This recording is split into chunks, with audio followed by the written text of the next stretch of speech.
Douglas, are you I've missed okay? you since the last time you were here. Which was so much fun. It was so much fun. Yeah. I saw a picture of us, and your head is back. Yes. And I'm on you like this. Yes. I mean, don't believe I haven't thought about that. I have shaved my legs this time. You did? Yes, I did. I did. I'm now resorting to wearing tights. See? So I've got smooth legs for you. Cute. Look at how cute. And little jawed furs like I'm an old-timey director. You know? Cut, please. Print, moving on. All right, it's the martini and the Abby singer.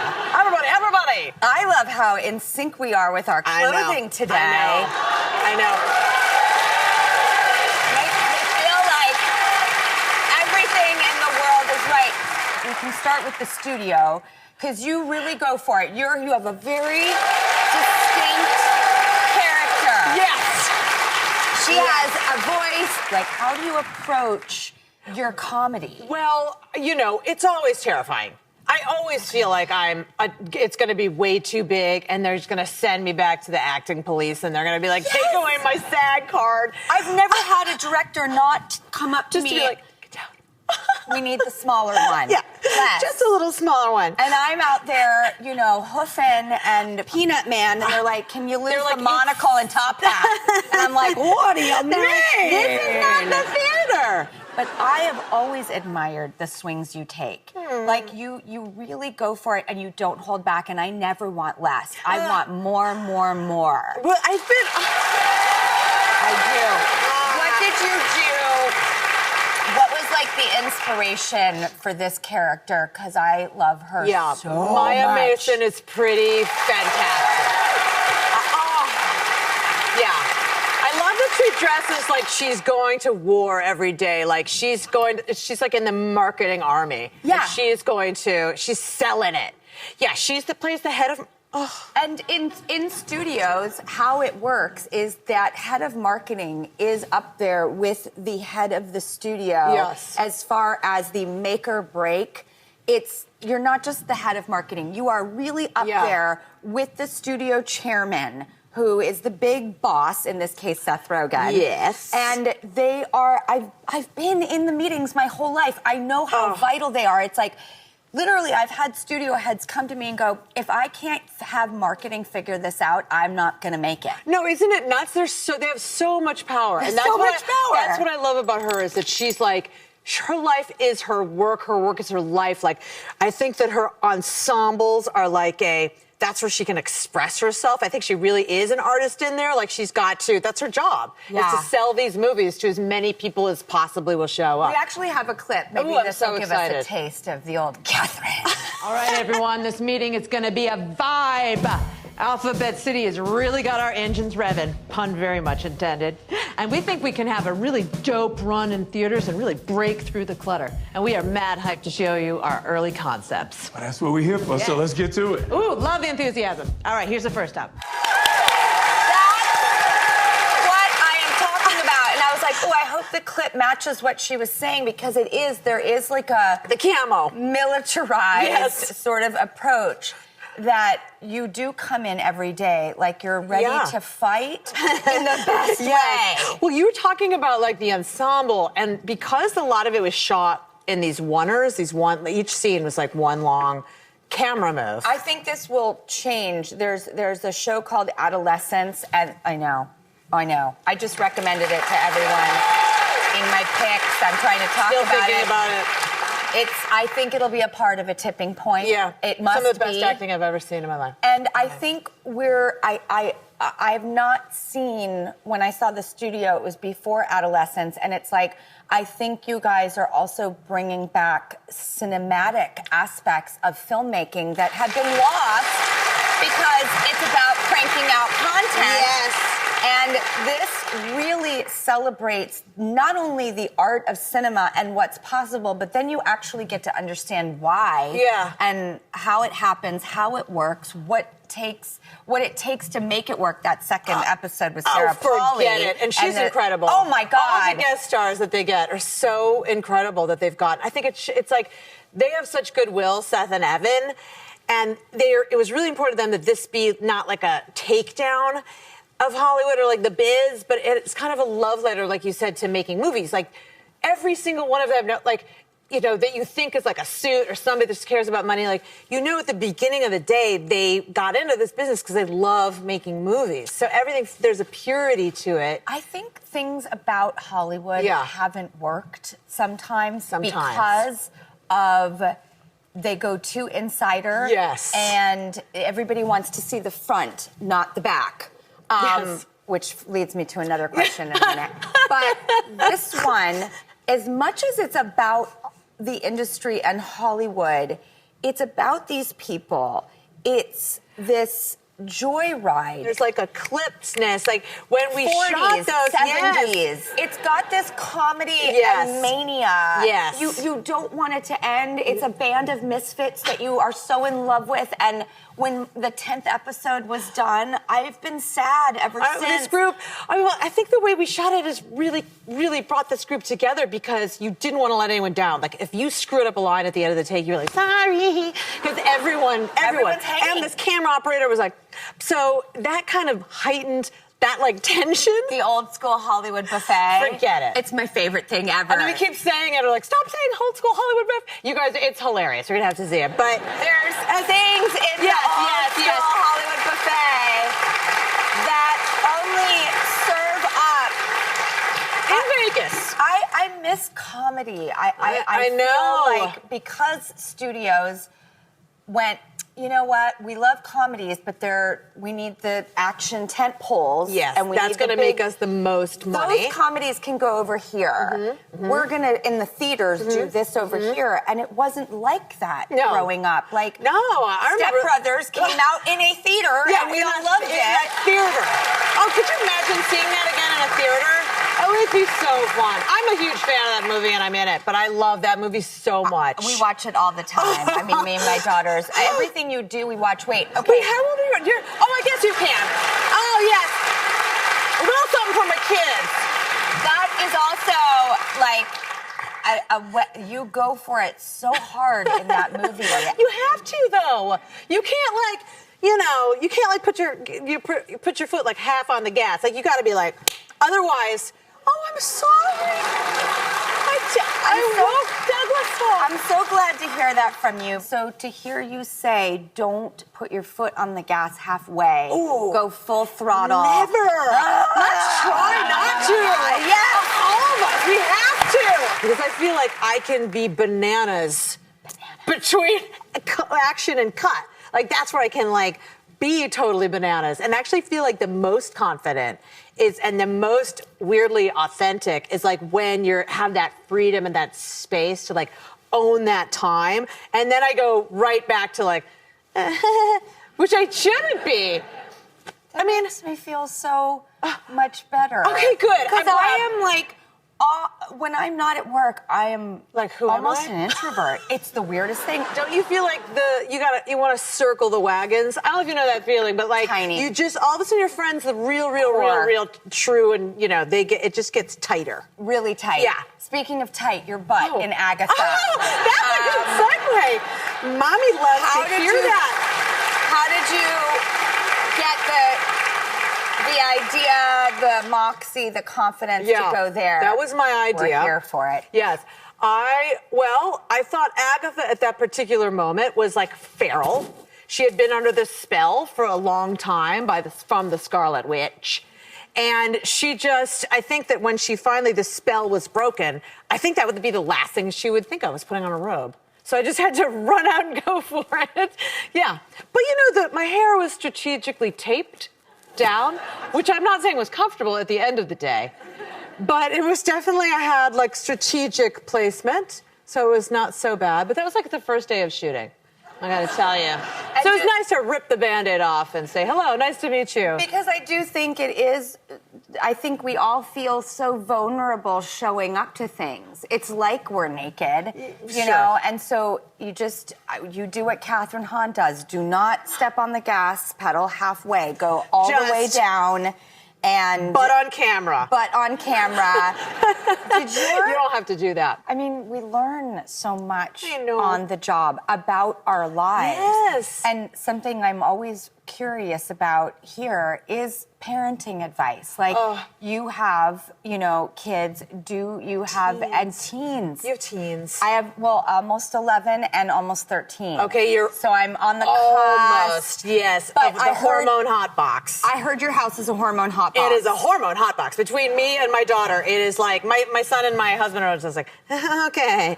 They just let us have it because it gets loud. Do you at least have each other in it? Yeah. I mean, for sure. My hubby understands completely. He's given me a lot of breathing room. And my daughter and I, it's like a lot of this, but we always make up. Like, every time there's, I saw my sweet husband. There's a lot of and then we always end up cuddling and watching Gilmore Girls at the end of the day.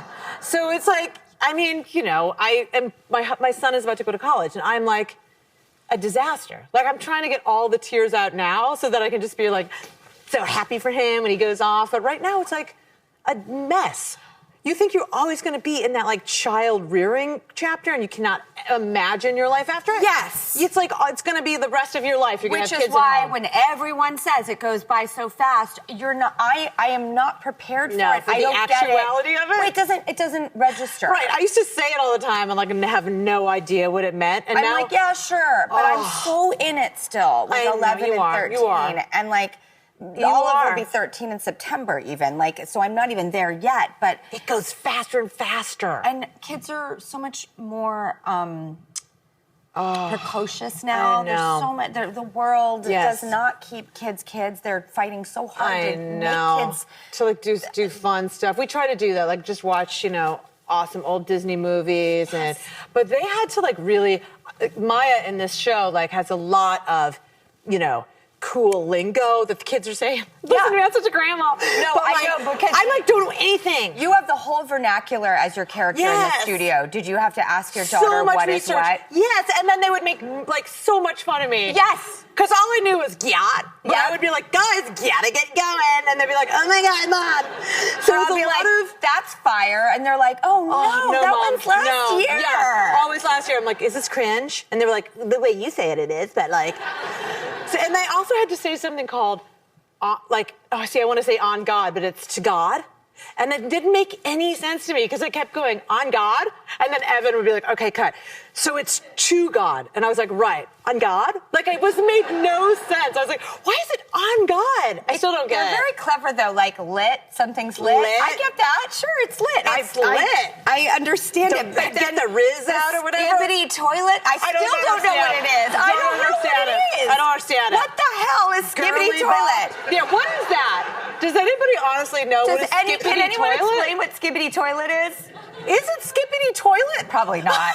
No, I'm probably botching it because I'm a full dork. Skippity toilet. But what do any suggestions because you really gave me something of confidence to believe in myself because I doubt myself. We all do all the time. We do. What's we gotta in here love is ourselves. rough.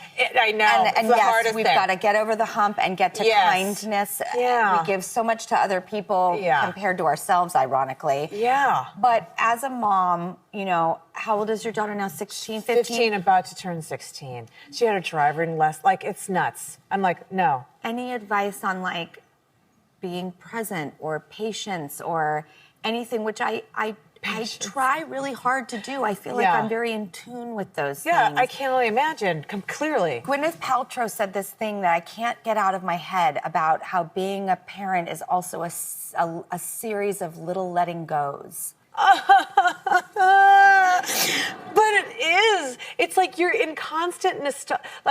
I just saw that Bob Dylan movie, which is so awesome, Complete Unknown. And one of his lyrics is I'm gonna botch it, but you're in the present, but also the past. Every moment you mourn for the thing that just happened. I remember when they were newborn and you're look at their onesies and you're oh, they're never gonna fit in this. And then all of a sudden they're past it. You keep pulling out the older and older onesies. I mean, I think what is helping right now is because I see the end date of him being in our house with us for now. I mean, who knows? He might be back, but it's to now it feels very imperative to put the phone totally down, look at him, talk with him, do card games as a family. Like, we're trying to do a ton of stuff, like, that we never actually really did for a big chapter of it. Like, so, like, card games are really fun all of a sudden, going on road trips. So, like, I guess what works is to be like, let it, like a wave, be like, okay, it's like the weather. Like, they're just going to go through something, like a moment that has nothing to do with you. It could be at school. All of a sudden, their other lives are like, you're kind of outside of it, and that feels really weird. I just think I've got to be patient, not take it personally, yes. Yes. And in games and road trips, I hear you there. And the Gwenna thing is so true. Like, Little letting goes. Little letting goes the whole time. It sucks. It's so hard. It's so I've never painful. loved anyone this much. No, I know. So I'm like, whoa, we used to God. laugh. I think this was Tina Fey, but we used to laugh about having a teenage son. This is Tina Fey. Having a teenage son is like being in a toxic relationship with someone, because you're literally like, hey, just texting you again, like, what are you, like, standing by the phone, like, is he gonna call me back? Like, all that's so much of it. It is. It's like you're like on an audition all the time, all but the you've time. got to be the authority. And you got to play it cool. It's like a cat. Like, if they give you any kind of, like, any sort of attention, you got to be like, what? Okay. Because, like, otherwise, bolting. He still gives the hug that's like, and I'm like, I'll take it. Oh, you just made me feel so normalized. Thank you. This was the best conversation. The greatest. You're so awesome. I want to do this all the time. That was like an real awesome conversation. Well, can I end it with a fast 5 really quick? Yes. Can I ask you 5 fun, silly questions? I love it. Yes, all right, please. it's time for the fast 5, everybody. Please.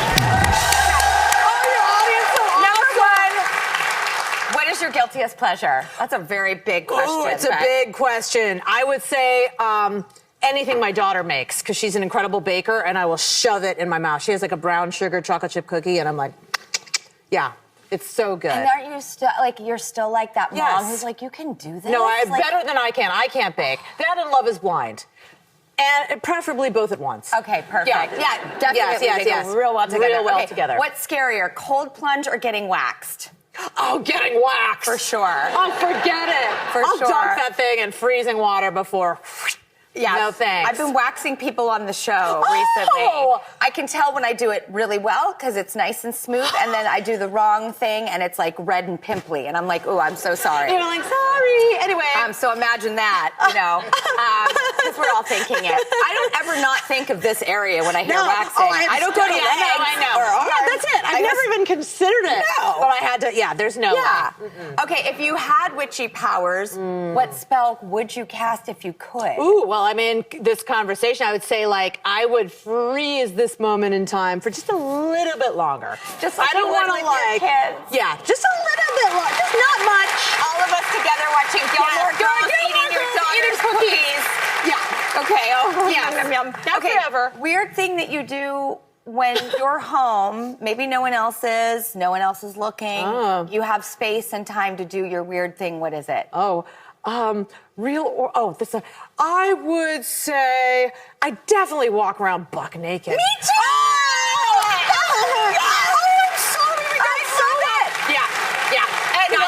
And it feels great. I have like a back door where Val, who I've worked with Douglas for 10 years now, I'm like, should I lock it? Val might walk in. I don't know. Who cares? He doesn't care. He probably has it all worked out now. When to give you the space. Yeah, like if I hurt him, I'll run the other way and everything will flop with me as I run, like whatever. Okay, last one. If you could be an animal, real or imaginary, what animal would you be? I know you're a cat with your kids. That's such a good analogy. I'm never going to get that out of my head. It is like a cat. Yeah, they're the cats. You kind of have to, I would say probably, I would love to be a horse. Because you are a stallion. A steed. Yeah, you are. Just a wild palomino. Just running through you are. You are. You can't tame it. No. Just wild. No, and you just marvel at it, like running wild in the islands of Canada up there, one of those Newfoundland type. Messy hair. There is like an island where only wild horses roam free. We have to go there. I think it's called like Sable Island. That's where you are. Okay, I'm on Sable Island for the rest of my life. You're like gonna be like, where is Kathryn? But we need you back doing your amazing, majestic work. And one of the best characters you've ever developed and created, like out of so many, is really She's in a the peach. studio. She's a real peach. Get ready, because what you do when you see the show is you get into a roller coaster. Yes. And it is like the ride of your life. It's so stressful and so hilarious and so at the fun. same time. It's joy. That's it's why when very it ends, I'm joyful. like, oh, yeah, now it's very, what? very joyful. I gotta go back to real life without these people. I know. The studio on Apple TV Plus. Boy, is Apple TV in a good mood I because know. they made a freaking hit and the best show ever. All right, we'll be right back. Thank you.